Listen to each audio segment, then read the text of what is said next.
Hello, myself Gayatri Vasudevani. Today's date is 10th of August 2022 and today's topic is inheritance and containment. So here in this topic we'll see about inheritance and containment. So first of all, what is inheritance? Inheritance is the most common approach for the code reusability in object-oriented programming. Sometimes we may need only one function to be used from the class but still inherit the entire class. This results in all the base class members with public and protected access modifiers also being exposed to the derived classes.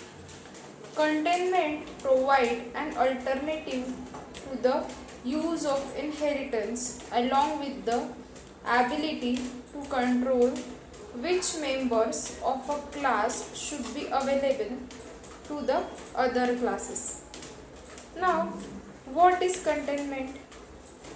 Containment is the simple approach in which, suppose the class B that needs the access of the members of class A contains an instance or object of class A rather than inheriting the class A. So in containment we are not inheriting the class A, or we are not using the keywords like extend, super, like that. Although the controlling access to the members of a class may be the reason why we may not prefer the inheritance for code reusability.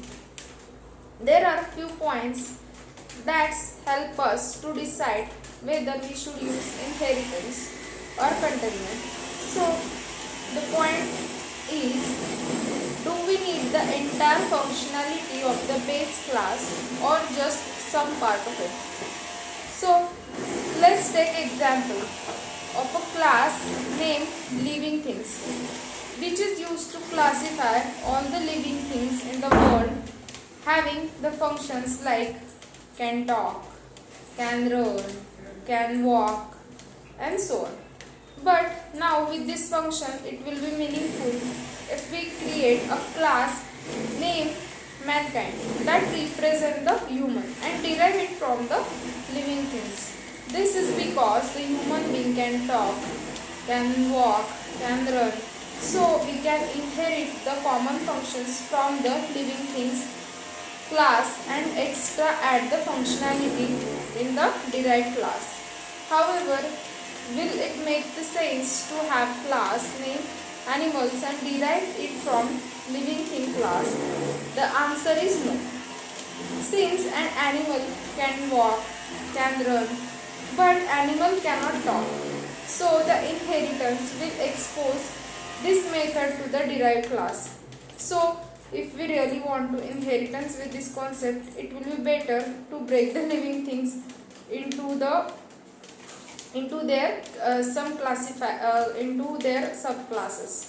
So here it is useful to use the containment so that we can acquire some features from the human being, some features of the animals are seen.